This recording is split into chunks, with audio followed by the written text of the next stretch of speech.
I don't know what happened there. Guess I don't play the whole thing. Well, well, what's up, guys? Welcome to another edition of We Do This Too Outdoors podcast. I'm your host, Courtney Williamson. I am using a different streaming platform, trying to figure this out. I'm using Riverside now. I was using StreamYards, but it was acting a fool, so I'm using the free version of Riverside to figure this out. So I got my boy Trey on, and we're gonna talk about how his hunting season going, my hunting season, and a little bit how he got his nephew in the archery. So, what up, Trey? What up, man? Man, chilling, man. Just got back from Kansas City for Valentine's Day. Good gracious, I'm jumping ahead for Thanksgiving. For Thanksgiving, man, and uh, yeah, just spend time with the family, man. Long road trip back, but I'm here. That's what's up. So, 2025 is almost over. I'm tagged out here in Kentucky. I'm thinking about taking a road trip here pretty soon.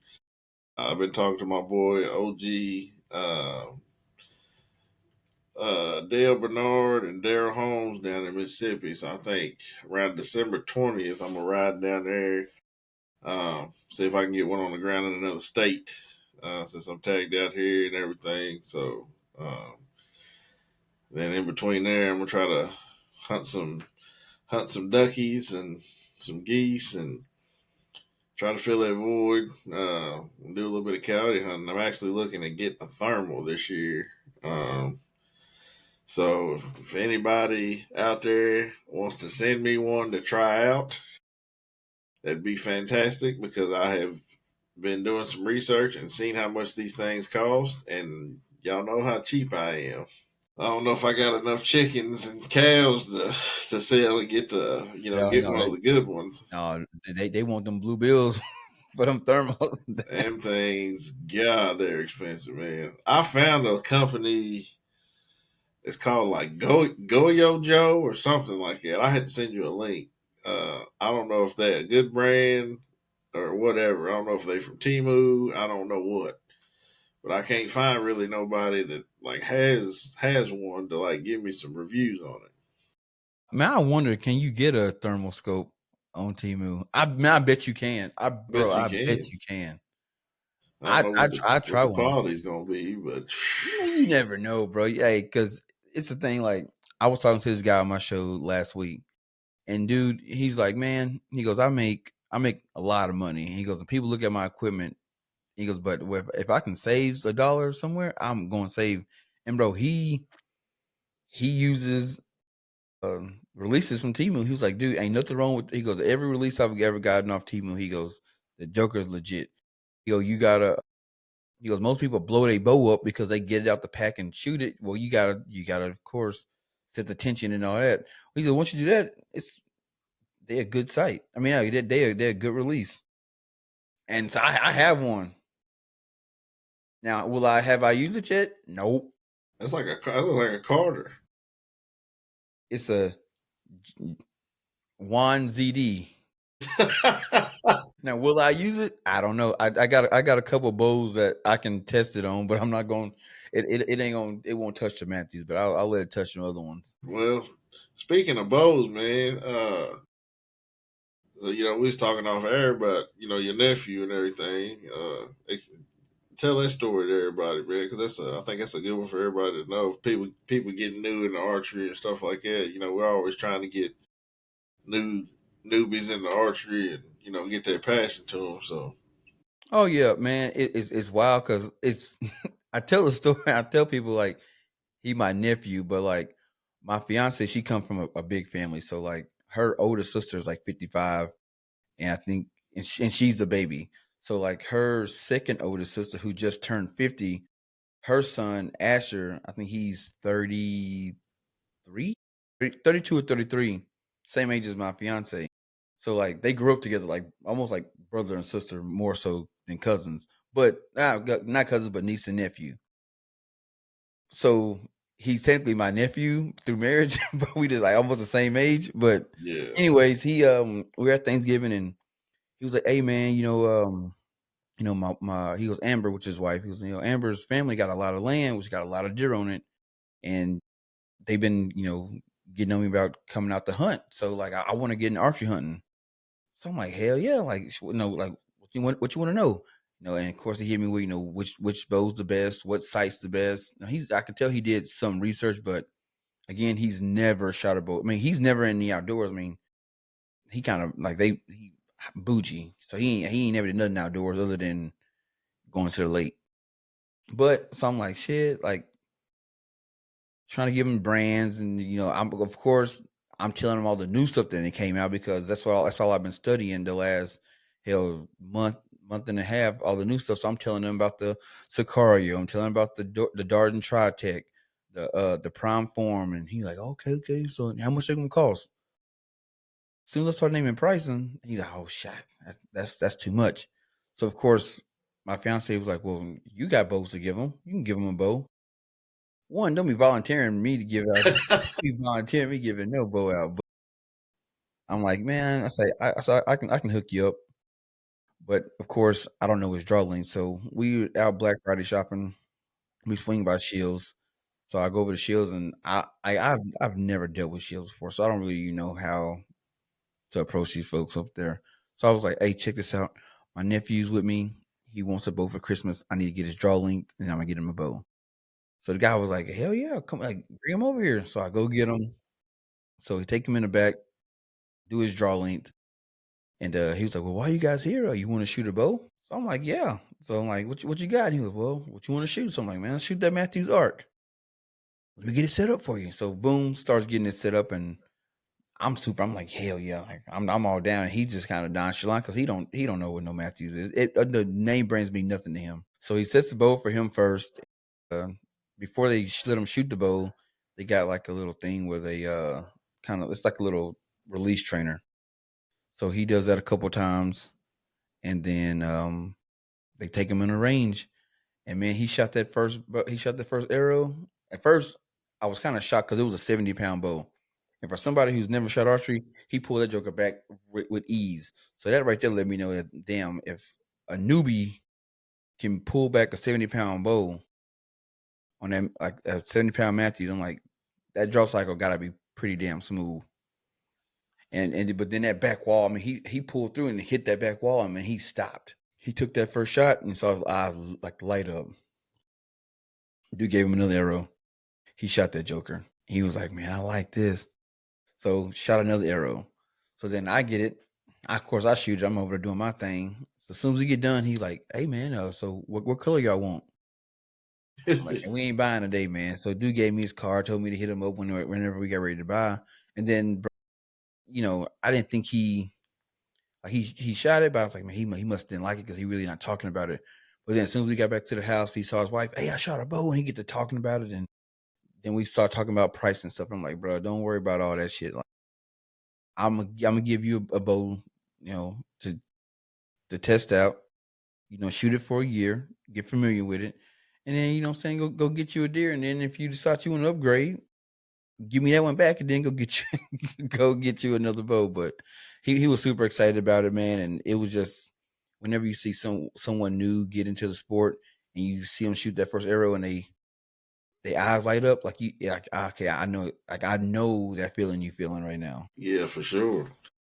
Yeah, well, that's the first time I ever shot a bow was like it too, man. It was an old bow tech, but I never, I never shot one.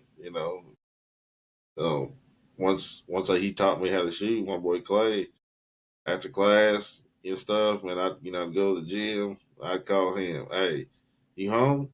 Yeah, I'm home. Shoot, come on over. Man, we'd shoot 40, 50 arrows a night, and you know, he was terrible on form and stuff. So my form was probably terrible at the time. But man, I just enjoyed shooting that bow. And then, broke college student. He was like, man, I'm about to sell this bow. $400 seemed like $1 million back in. Had to go home and cut some hay, bale some hay, do some tobacco, do some work, get that $400. But I got it, and I ended up breaking the limbs on that boat like 2 years later, just because Bowtech was having some issues back then. Yeah.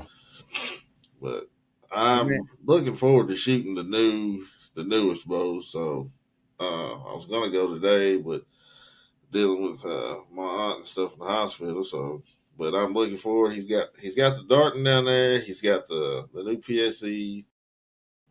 He's got the new Botex and he's got the new Matthews. I'm thinking he's getting the new Hoyts as well. So I'm gonna spend the day down there for sure.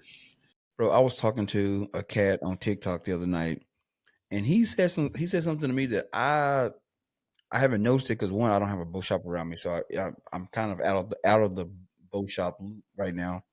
But apparently, like a lot of smaller shops are dropping, like they're dropping like Matthews and like Hoyt, and they're going to like they're bringing in Darden, they're bringing in Expedition, they're bringing in all these like I'm not gonna say like mid level bows, but like you know what I'm saying when you think of like market share within a company or in the industry, it's got to be Matthews, Hoyt, probably PSC, and then PSC or Bowtech that kind of go back and forth. But I'm like, well, why y'all dropping Matthews? And they basically explained it like, man, look, you can get a Matthews anywhere. And he goes, these other companies are reaching out saying like, hey, you know, bring my bows in. And he goes, then you got, with internet and everything, he got all these customers coming in. They're asking for Bowtech. They're asking for Prime or Elite, Expedition. Like I can only sell so many bows. I can only have so many boat companies in, and they're like, well, you know what? You can get a Matthews anywhere, and they're looking around saying, well, who don't have what? If there's four boat shops around me, and we all got Matthews, cool. They can sell the Matthews. I'm gonna bring something else in, and become the destination for that particular bow. And is it a good business move? Probably not, but it seems to be a trend because, like, I'm not saying that Matthews is falling off, but I think that the other companies starting to step their game up. But at the same time, both companies got these smaller companies got to do a better job of marketing themselves because that's one thing Matthews going to do. They going to market. Yeah. So so for if you got 10 guys come in, I'm pretty sure out of 10 of them, eight, I'll say six are going to ask for Matthews, but Yeah. there's other four going to want something else. So I don't know. I thought it was weird. I'm gonna have another guy who actually owns a bow shop in Kentucky. I'm gonna have him on my show next week. So What's I his want name? to Randy Newsom. Where's his bow shop at? Ooh. Now if you didn't ask me, I would have been able to tell you. And I don't even know. Randy Nichols. That name sounds really familiar. I think it's called is it Screwed Outdoors. Screwed Outdoors. I I think don't get me lying.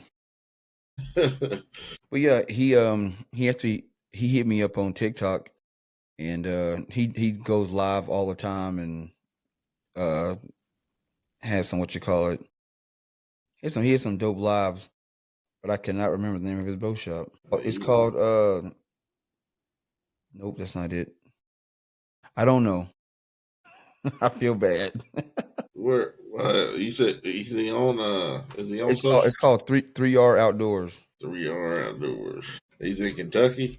Yep. Looks like he's in Robertson Creek, Kentucky, which is about, that's a haul away from me. I think he's closer to Tennessee, ain't he? Yeah, he's like right down the Tennessee border. It looks like he's right there on the Tennessee border. Yep. Robinson Creek. Yep, that's him. That's his shop. Yeah, he's over in. Yeah, I think that's over in like the eastern part of the state. But Yeah, but so but that name sounds familiar though, because there's about, let's see, 5 shops around here. Um, 3 of them are decent. 2 of them I frequent yeah. because they know their stuff. The other 3, man, like they're good shops, man. But I got a big problem when I walk in the door and I'm not greeted. Yeah. Like I don't like it. Like we cool now, but it's just like, man, come like greet me when I walk in. Like Yeah, make me feel ask me what welcome. I'm looking for. What you looking for today? I might be in there just browsing, but I mean, at least ask me. I'm like, oh man, I'm just browsing today. Or one day I might be looking for something. Was just that was a pet peeve of mine. That's a big pet peeve of mine anyway. But Yeah, I noticed with like smaller shops, I think a lot of them get, especially the ones that's been in business for a long time, they've gotten real irritated with people just just walking in, uh, looking, hmm getting information from them and then dipping. Especially if you like in a place that's got like a Shields close by. I've saw a lot in South Dakota where guys are coming to the archery outfitters. They will. I ain't gonna lie. It's been sometimes I spend 25, 30 minutes with them. They asking all these questions, and then they ask all those questions to get to, well, how much would all this cost me? And me, of course, giving good customer service, I'll take, okay, you wanted this sight, you want this bow, you want this rest, you want this release, you want these arrows. All right, give them a little sheet. All right, it's gonna probably hit you for about, you're looking at probably 2,500. Okay, okay, okay. Well, I'm gonna go talk to my wife about it, and I'm gonna come back. And then they go over to Shields and have Shields price match it. Like, yep, I don't know what's the difference. You could have bought it from here. You probably can haggle here. You can't haggle at Shields. Either it's gonna be, and they'll probably go to Shields and say, well, I can get over there for 15, and then Shields will give it to them for 15. yep. That's a lot of people do here, man. But most of we don't have no like big stores that sell like Matthews or whatever. So you have to go to a bow shop around here. But Yeah, they'll go to one bow shop, get a quote, whatever, and then they'll go right down the road and be like, "Hey, can you beat this?" And 9 times out of 10, they will. Even if it's like $100, $100, $100. But I mean, it's like it around here. But everybody around here in the hunting world, it's different in the archery, in the like your outdoor, competition world. Mostly everybody around here, Matthews or Hoyt guys. that's it. I've always wondered, like, if I was a bow manufacturer, this is a strategy that I think I would do that would benefit both small shops and your big box stores. So, like, you know, during November, most companies release two bows. Like, not all the time, but the majority of them do two bows. If you're one of the companies that do two bows, let's say, for example, say Matthew decides to do two bows. This bow is going to be exclusively for Shields or big box stores. This bow is going in pro shops. I've done my part as a manufacturer, because now if you want to buy one of my new bows, you have to go to the big box store and you got to go to the pro shop if you want to test them out. Yep, I think that would be, I don't know, a good strategy, because then the bow shops can't say, oh well, the manufacturers only care about the big box companies. Now they give you an exclusive bow, and now the big box stores got an exclusive bow. So now it's going to drive traffic. So they might come in looking for that one particular bow, but now they're in your shop. But now you got to do your part and provide great customer service to keep them. yep. You right. Yeah, they do that in like Academy. Like Academy got like certain, I think it's like certain rifle patterns and certain like rifles that they only sell in Academy. You can't get them nowhere else. Yeah, Bear do it. Bear has their whitetail legends. You cannot get that in the big box store. It only goes um to pro shops. Makes sense. Makes sense. Well, let's get into it. We've been talking about archery long enough. I can talk archery all day long. Already. 2025 season. I'm tagged out here in Kentucky. Like I said, I'm gonna try to get on the road here December 20th, around that date. Get down to Mississippi. Some boys of mine down there. Shout out to Daryl. Shout out to OG Dale. So rifle season just ended here in Kentucky. I think a couple weeks ago. A lot of tagged out. A lot of people are tagged out. A lot of deer were killed. Um, I didn't personally see a lot of rutting going on in my neck of the woods besides some of the smaller bucks. Now, a lot of your smaller bucks were chasing does. A lot of your big boys were by themselves. So I don't know if they had already bred, or still had their does were back in the woods. They was just out just roaming around. But most of your smaller bucks, they were chasing pretty hard Yeah. around my neck of the woods. Um, opening day of gun season. It was real foggy that morning. I seen, let's see, about 5 does that morning in the fog, 2 smaller bucks. I seen a big buck come across the field, but he was he had his bags packed. I'm talking about I was yelling at him and he wouldn't stop. I mean, he was running so hard. So I don't know if somebody had shot at him, he had just been fighting or what, but he would have been a nice one to put on the wall. So But he had some tail on his mind. What do you have? yeah, he was gone. Uh, Next day, went out, pretty much those same deer that I'd seen. Ended up shooting a coyote that morning. Um, he was coming across the field and he stopped, and that was all she wrote. And he was headed kind of towards the neighbor's property. They just had some calves born, so stop that from happening. So I was like, man, I got another spot I can hunt. So I said I'm gonna try it out the next weekend. It came, so about 5 days later, hunt that morning, don't see much. I'm starting to get discouraged as some hunters do because I'm not seeing the bucks that I had been seeing on them. They just like they disappeared. Seeing a lot of does, seeing a lot of small bucks, but nothing big. So I was like, am I going back out this afternoon or not? So I set my alarm, slept through my alarm, got up, and I was like, dang, I'm running late. And I got about a 35 minute drive to this farm. Where I usually park, I didn't. I parked literally right behind my blind in this little brush pile and kind of walked around, climbed up. I got a 3 foot platform, and I got like a one of those game winner blinds on top of it. Yeah. So I climbed up in there. Um, Told myself I wasn't gonna take anything with a rifle, but I was like, everywhere I'd been seeing these bucks during bow season, they were way too far off. And I'm like, I'm taking old trusty 308 out. My cheat stick, as Holden calls it. I said, I'm gonna get one on the ground. So it's about 30 minutes to dark. I'm just like, I'm getting down. So I get down and I put my backpack on, and I just happen to look up on this ridge. The ridge is about 200 yards away from me. A deer steps out. And I can't tell what it is at the time. So I pulled up my binoculars. Oh, it's a buck and a nice one. I was like, hold on, is that? I'd been chasing 2 bucks down there. One of them Holden named this one Jax, and he named the other one. I named the other one Ratchet. Yeah.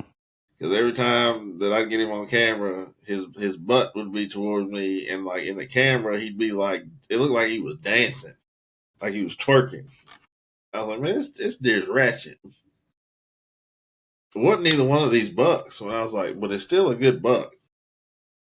So I had my shooting sticks, getting down on my knees. I start like snort wheezing at this dude. Well, he starts like running towards me, and he's sitting there doing this, and he's snorting at me, hitting the ground with his hooves. And I'm like, oh, like he's mad. So I'm thinking he's gonna come straight towards me. Well, where my wind was blowing right towards that direction. But I had that deer pimp, that Mac Daddy, with that doe estrus blowing in that direction too. So I don't Yeah. know if that made him come out or what. But then he come about 130 yards down that ridge, and he got to maybe like 120, and he turned broadside. I hit him right, directly in the heart, and he drops. And I get buck fever bad as it is. So I dropped my rifle, dropped my, everything I got in my hand. I'm trying to call Holden, and I'm shaking. I'm sitting there. So he called, he finally picks up. What's up, man? I say, I got one on the ground. He said, do you really? I said, yeah. He's like, I said, hold on, I gotta catch my breath. He's like, you really did just shoot one because I can hear it in your breath. And I can hear his wife in the background going, damn it, Courtney, you always wait till dark to do something. I was like, well, I shot him about 30 minutes ago. I said, I just got my bearings, to call you or whatever. And get in my truck, drive up there. He's laying on the ground, pick him up, kind of check him out a little bit. And I feel something on my shoulder, like tap me on my shoulder. And I hear my dad's voice. Now, mind you, my dad passed in 2014. Yeah. I hear my dad's voice say, "Dang, that's a good one, Junior." That's what he called me. He called me Junior. Yeah. And I looked up behind me where I felt that. It was like this little white circle, like an orb or something. And it just kind of took off towards the woods and kind of went over the top of these woods or whatever. Man, that Well, shit gave me chills. bro, yeah, you talking about like, and so I get in my truck and I'm like a baby crying. I'm crying for like 30 minutes. So finally, I called my buddy Wade. He's right up the road, and I said, "Hey, Holden's on his way. Can you help me get this deer? Because this deer was about, I'd say he was every bit at 350 because he was right at 213 with no guts in him. Damn. It was a big deer. So we take pictures and everything, get him on the truck, take him to my boy Wade's dad's house. Had to call a couple people over to cape him because I'm not real good at caping a deer That shit because I was like, hard, bro. man, And if you mess it yeah, up, the taxidermists are gonna be pissed off. yeah. So I called my homeboy Jesse. Shout out to Jesse. He come over, brought his homeboy with him. He did it pretty fast, and then we, started skinning the deer and put him in the cooler. Had ice on him, and next day I took him to the Amish down there because I want some, summer sausage and all that stuff. So took him down there. He's ready to be picked up. I got to go pick him up probably Monday after I get out of school. And everything like that. And then I took the guy that has been doing all of my stuff since I started deer hunting. He's only doing like 30 heads this year because his hands are starting to leave him pretty much. Like he just gets real bad, like pulses, like arthritis or something. I don't know what it is, but he's like, man, I wish I could take it for you, but I can't. So I found another guy that's in my town, walked in there, seen his work, seen what he does. He also does ducks. He does pretty much anything you can bring him. And I didn't want to drop him off just anywhere. But I seen his pictures, seen his work, and I seen a bunch of my friends were commenting that that's where they take theirs. So he's got it. Right now, I'm in the lead for the biggest buck that has been brought to him. He scored 148 and an eighth. That's a damn good deer. Season ends January 31st here in Kentucky. So right now I'm in the lead. Ain't no telling what's going to get brought to him before then. He won't tell me what I win if I do win. It's a surprise. But it's been a dope season so far for me because last year I didn't get to hunt because I was hurt. Yeah. But I was getting highly discouraged this year because I'm usually tagged out by at least second, third days, especially during gun season. I'm like, where are these bucks, and how come I ain't seeing them? I'm just seeing these little bucks. It's like them big bucks just disappeared, man. But God shined some light on me that day. I was able to take him down and get a good one on him. So I don't have to get up so early now, and now it's time to try to get little man one with either his bow or his crossbow. It'll probably be a crossbow because I don't think he pulls back enough poundage just yet for to legally kill a deer in Kentucky. So we're gonna see. So, but that's how my season's been so far. What about you? Man, my season has been ups and downs, ups and downs, ups and downs. So like this year, my brother, his in-laws, they have pretty nice piece of property. So this summer, we got that bad boy. We got food plots in, we got feeders up, cameras everywhere. I mean, we getting pictures every other day. You know what I'm saying? Like just ton of deer. And then finally, I would say getting close to the season, you start seeing the big ones. I think it was like four really, really nice bucks. In which I told my brother, if you don't get them early season, once the rut starts, they going. You know what I'm saying? Once they break that bachelor group up. First day we went out, nothing. Uh, his wife's grandpa, he has a friend that hunts. He lets hunt out there, and like the dude's cool, but like, dude, you don't put in no work out here, bro. You like to show up and hunt. Like that's really what is she to show up and hunt, and then like you know basically he can hunt the south side of the farm, but like they gave Nick the whole north side of the farm. Well, this dude, he's an old hunter. He's probably in his 60s. He put out corn, get in his stand. That's about all he gonna do. Well, of course, anytime Nick gets a picture, he sends to Poppy. Poppy sends to Philip. Like, hey man, look at the bucks that Nick got on his side of the farm. And of course, Nick hits me up one day. Man, look who walking through the food plot. Philip walking through the food plot. He over He on y'all side now. yeah, he over here on our side, looking like, man, look at all they doing over here. I mean, we cut shoe lanes. I mean, we did some work out there.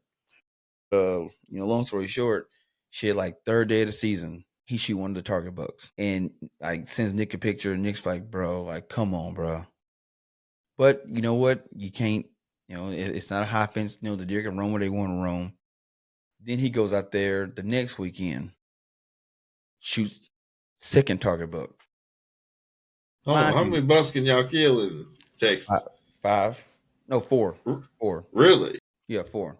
You get four. You get Kentucky's a $1 state, but if you hunt like Fort Knox or like Land Between the Lakes, or there's a couple of different places you can hunt that doesn't count against your state tag, so you can technically get two. So yeah, I think it's three. No, I'm wrong. I'm wrong. No, yeah, it's three. It's three doe. I mean, $3 and 5 doe.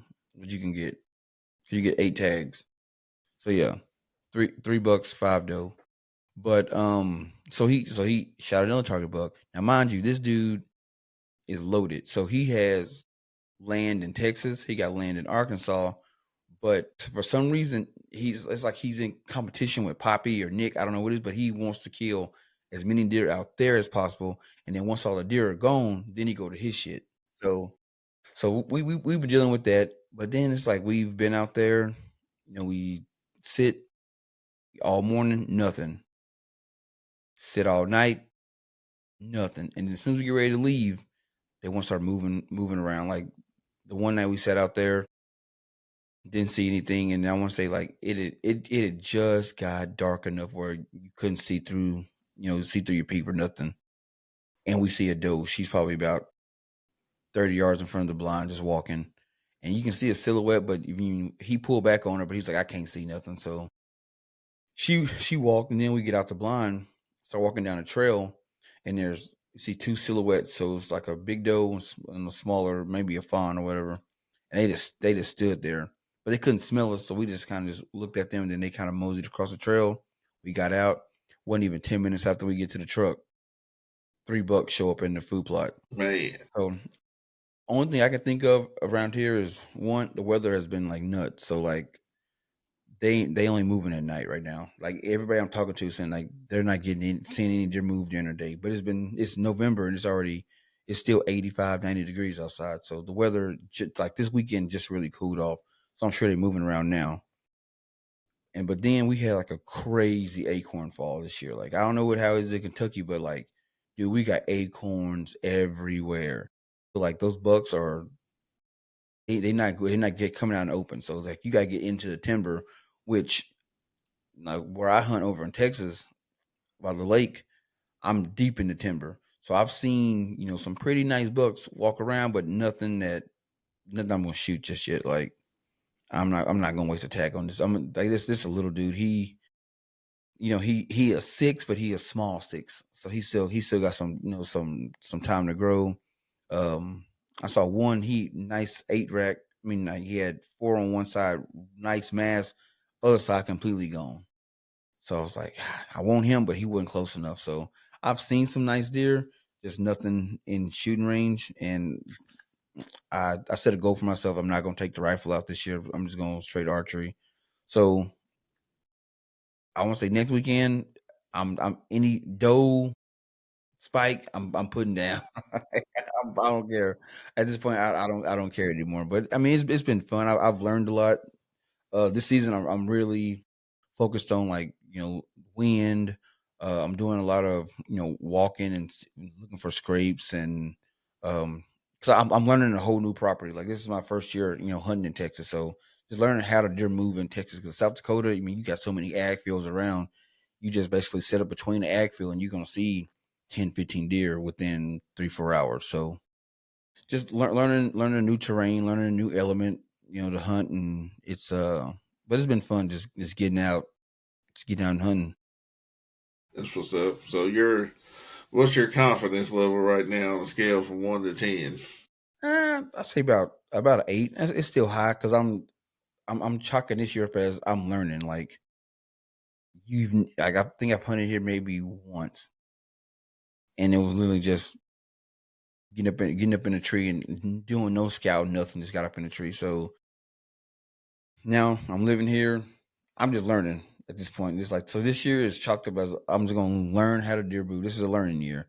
So if I get something cool, if I don't, cool too. As long as I learn a little bit, next year I'll be ready for it. Yeah, it's a trial and error, man. That's why it's called hunting and not killing. You Exactly. gotta And you and got I to and, learn where the deer move and everything like that.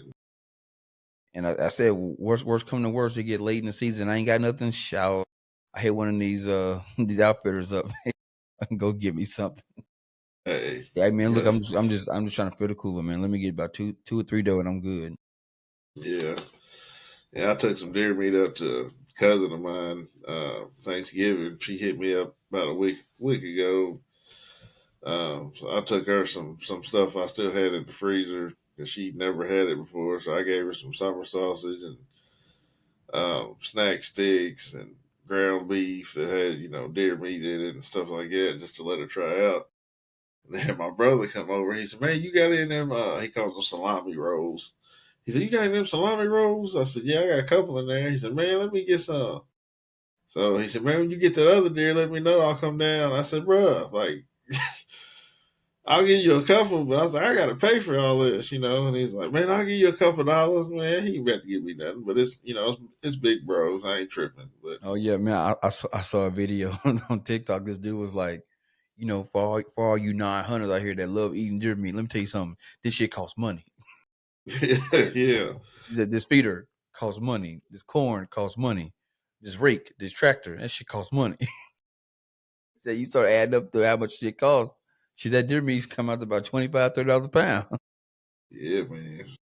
I took mine to the Amish this year, man. It's the cheapest that I've had. So I think she called me the other day. Usually I got a $350 bill. Every time I come out there, the spot I used to take it. She Wait, how called much? me 350 usually. Damn, that's cheap. Hey, they in South Dakota, it's 350 just to debone. Dang. Yeah, that's If the you if spot you I used to take. It was called Webb's, which Webb's Butcher Shop. Shout out to Webb's. Webb's has been doing me right forever. But it's usually between 350, 375, something like that. But the Amish, she called me. I think she called me Thursday morning, which was Thanksgiving morning, and she said your deer's ready. I said, well, I won't be able to pick it up till probably early next week. She said, it's fine. We got a freezer or whatever. I said, well, how much I owe you? She said, from what everything I got you down here for, she's like, your bill's sitting right now at $165. I said, why excuse me? I want to pick that shit up that day. Boy, you tripping. I said, excuse me? She says 165. She's like, that's what you owe or whatever. And I was like, okay, thank you or whatever. And I said, I'll be down there the next couple of days. And so I definitely got to go get it Monday after school because I was supposed to go get it today, but they're closed tomorrow because it's Sunday. Well, you tripping, boy. I'll tell you now. She said 165. Should have been in the truck. Shit, but they changed their mind. They might have been like, we Yeah. added some up wrong. I'm on my way. But like I said, I've been dealing with my aunt, man. She fell Tuesday night at her house, and she called my wife. And my wife was back here on her computer doing some work or whatever, and she said, "Hey, get your stuff on. We gotta go see Aunt Ella. She just fell. So I was like, okay. So I called my cousin Kenny. It was like, hey, I'm heading to Aunt Ella. She fell. I don't know, she's hurt or whatever. So I get over there. She acted like she wasn't in no pain. She was sitting in her chair, and she said, my side is hurting a little bit, and my leg. And I said, well, I don't want to move you because if we try to get you up and put you in the car, we might screw something up. She didn't want to listen to that. So finally, Kenny comes in the door, my cousin, and was like, look, I'm on the fire department. I've seen, a lot of people say, they're hurt or they're fine or whatever, but we need to get you in the ambulance just in case something is wrong. We don't want to mess nothing up. Well, come to find out, she had broke her femur, so luckily we Cool. didn't move her. And she's 83 years old, but she moves around like she's 50 still, looks like she's 50, but she ends up having surgery and everything. So we just been going over and checking on her, make sure she's eating, make sure everything's good. So she'll have a long road to recovery just because of her age, Yeah. um, but she's doing good right now. So we just been making sure all that's good before we. I don't want to venture out too far and be, somewhere hunting or whatever, and something happened, and I want to be kind of close because that's like my son's favorite person in the world outside Yeah, it of his makes sense. parents and my, you know, whatever. So, but yeah, that's what we've been dealing with. But yeah, Monday after school, I'm heading down there, grabbing my deer and putting it in the freezer and start eating on it. Man, I can't wait to get some of that breakfast sausage. Man, I love that stuff. Man, hey, you can get down there, they're gonna be like, oh, we meant 1650. Nah, them Amish, man, we went down there. They probably had. Here's a funny story for everybody. So we went down there, dropped everything off, had two coolers full. That's how big his deer was, and they're scanning the Amish. They're probably scanning five or six, and kind of in the back. It's like this big.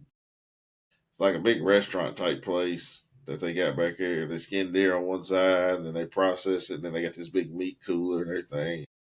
Game warden comes through about once, twice a day, make sure all the confirmation numbers are right. So my wife is seeing all this, like skin, people get, the deer getting, processed and all that skin. I said, okay, now I need your help. All I need you to do is hold this bag. I'm gonna put the deer head in this bag so I can take it to the taxidermy.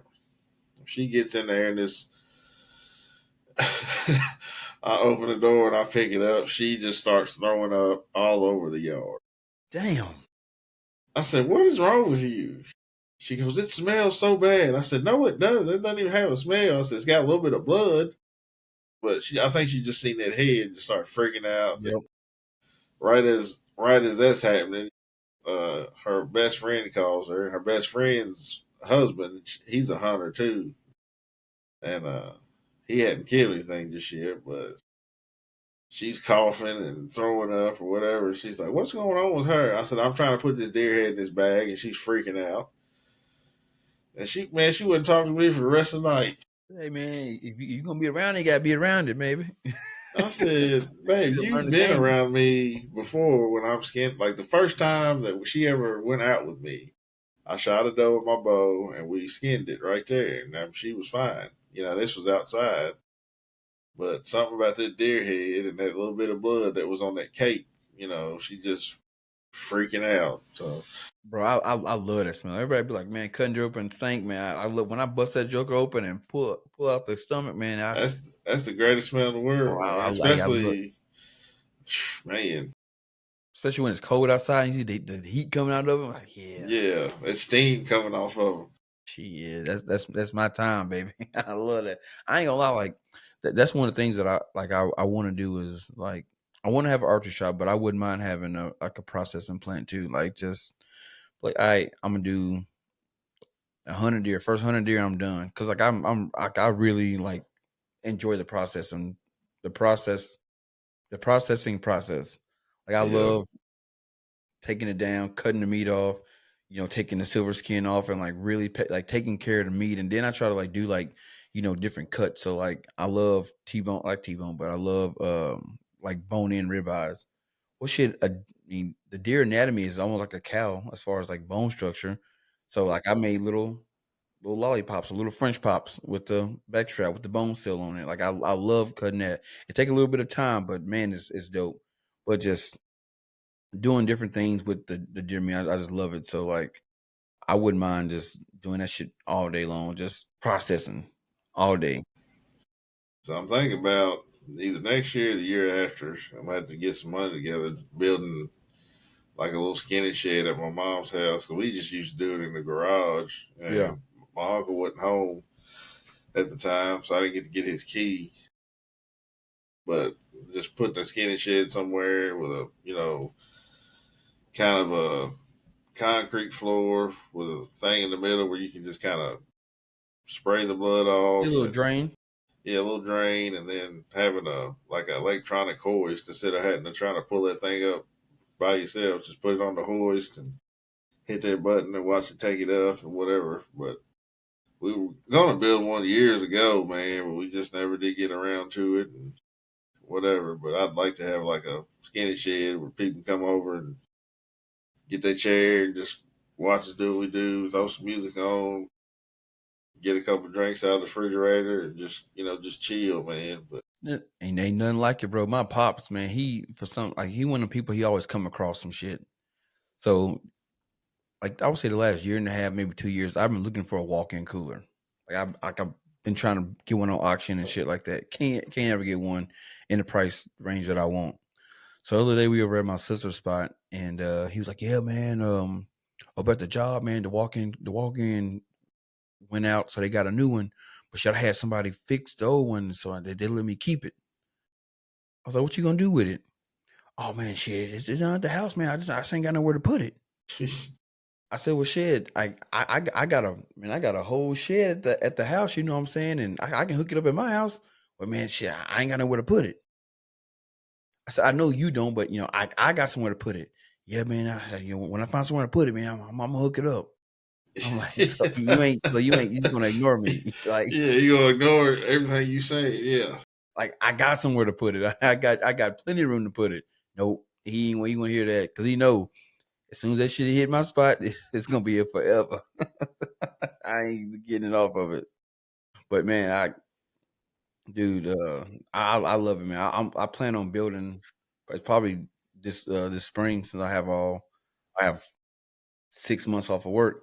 I'm probably gonna knock I got two sheds. I'm gonna knock the one in the back down, and I'm just down to the platform, and then build me a nice little skinning shed slash toy barn. Yeah, it'd be dope. Yeah, you can't beat them skinny sheds, man. They come in handy. I'm thinking about because I got an old building down at mom's house where my grandfather used to put like a lawnmower and stuff like that. And it's falling down, so thinking about just tearing that down and building it where it's got a pretty high ceiling in it, and I can put like a mower side by side, whatever in there with it, and concrete in the floor, and put some LED lights in there, and Let it you rock. know, just do what I want to with it because eventually it'll be mine one day anyway.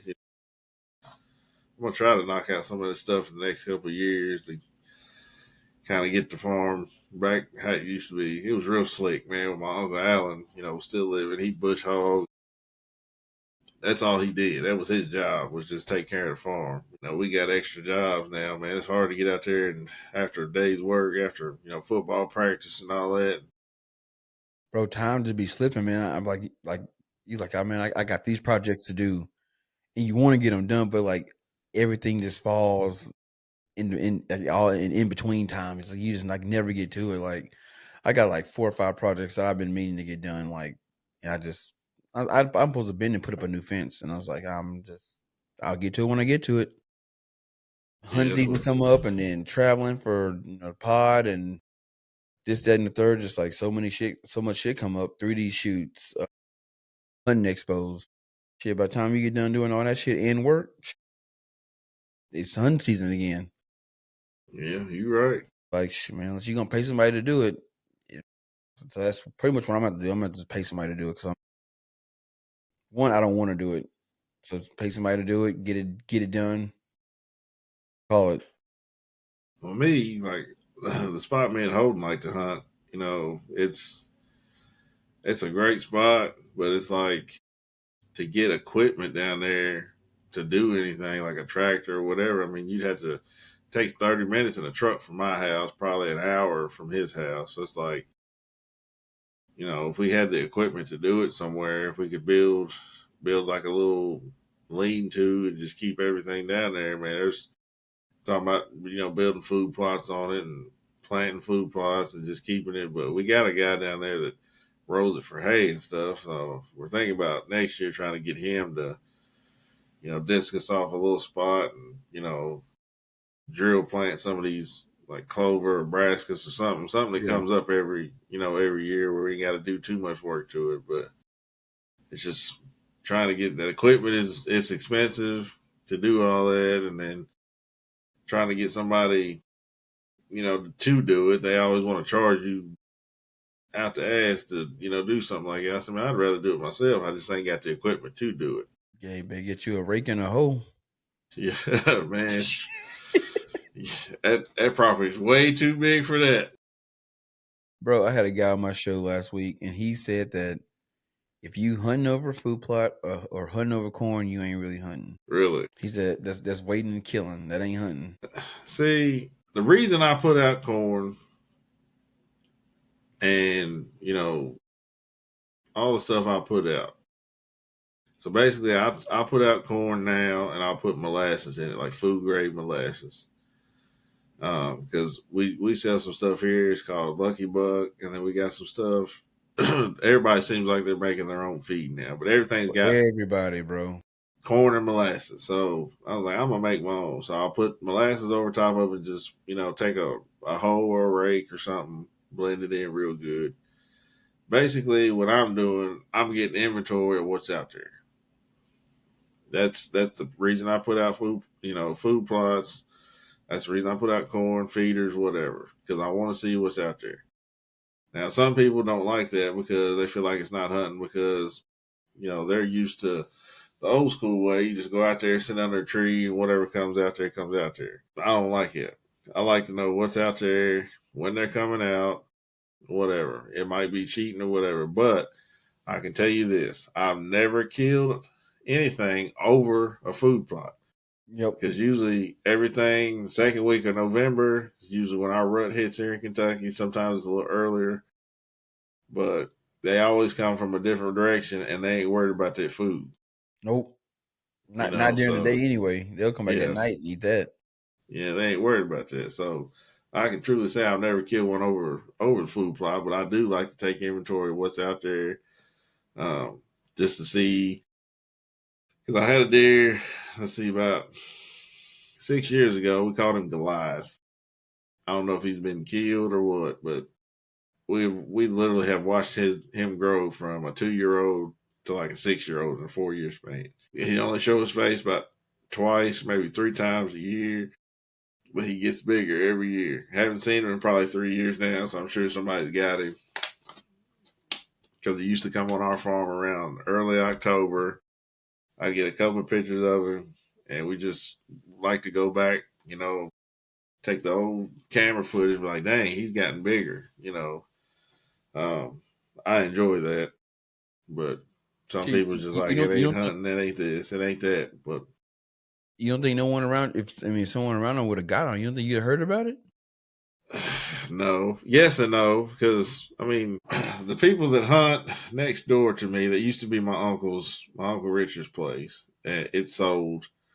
He really don't allow a lot of people to hunt besides his family members and stuff like that. And then there's a guy behind us that our farm connects into him. We childhood friends with him. He's he's an older cat, but I've known him since I was a kid. His daughter is in the hunting now, so she hunts. So everything she kills, we usually know about. But to the left of us and kind of to the northeast east of us, somebody's got those lands leased now, so we don't really know who they are. Yeah. So if something does get killed, unless I see it on Facebook, scrolling on somebody's page or something. Like, I don't know. Yeah, makes sense. If he ain't been around in 3 years, shit, either somebody got him or shit, he done died in the woods somewhere. He's last time I seen him, he was probably anywhere from a 6 to 7 year old, big body, big. I'm talking like big mass. I mean, he was every bit the last time I seen him of 170, 175. Yeah, Like he died in the woods, bro. I he feel like was if huge, that dude man. got shot, it'd be all over any kind of Kentucky big buck page.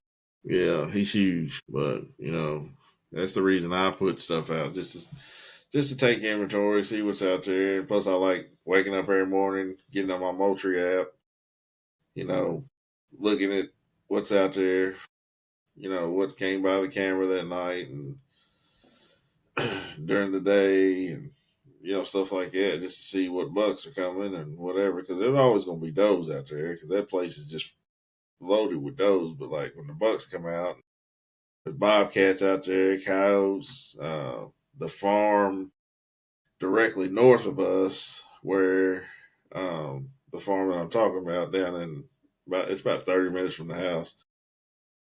If you go up the hill and go about 500 to 600 yards, probably behind it, it's a big forest, pretty much.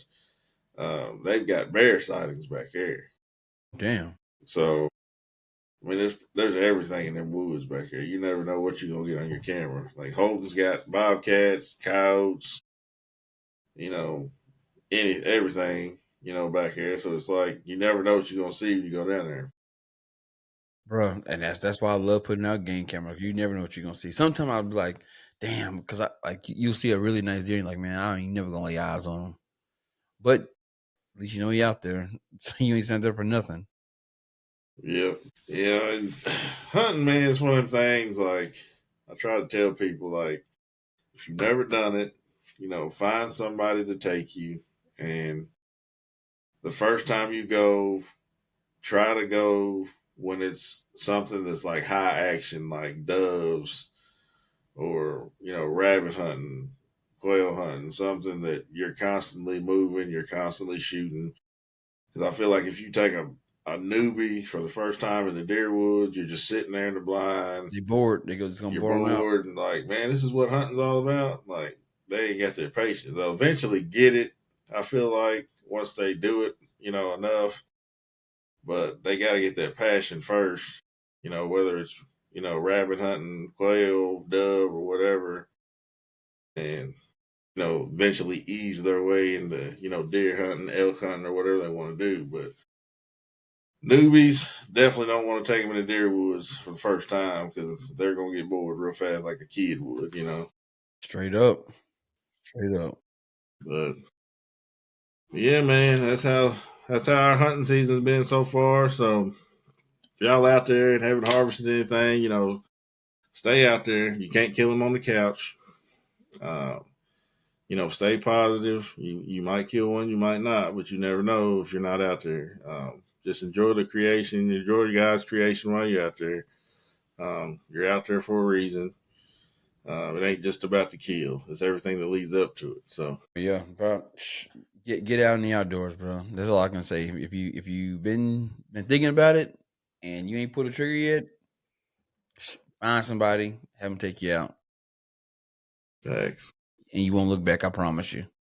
Nope, you will not. But if y'all got any questions about hunting or anything that we hunt or talk about or whatever, hit me up, hit Trey up, my boy Holden. I mean, any of us can give you the rundown on pretty much anything. And if y'all do want to go plan a hunt with us, Trey's in Texas, me and Holden's here in Kentucky, man. We can figure it out where we can meet up and I hit that uh, road ASAP. yeah, hit that road. We can make it happen. So, but any last words for the listeners? Hey man, like I said before, if you've been thinking about hunting, hey, whether it be archery, rifle, crossbow, whatever it is, just want to get out in the outdoors, call somebody and go do it. Yep, you heard it, Mr. Trey Reed, ladies and gentlemen. I'm your host, Courtney Williamson. We Do This Too Outdoors podcast. I'm out on Spotify, YouTube, Sportsman's Empire, Apple, anywhere you get your podcast, pretty much. Give it a like, give it a review, give it a rating. It helps me out, helps the podcast out. I'm on the road to 100 as well. Trey's already hit 100. I think I'm at 79, or this will be either 79 or 80. Dang, yeah. You So pumping them out. I got a little ways to go, but I'm gonna get there. So, but y'all keep supporting me. Appreciate y'all that's been rocking with me since day one, and good luck out there in the woods. But if nothing else, big game, small game, all game. We do this too.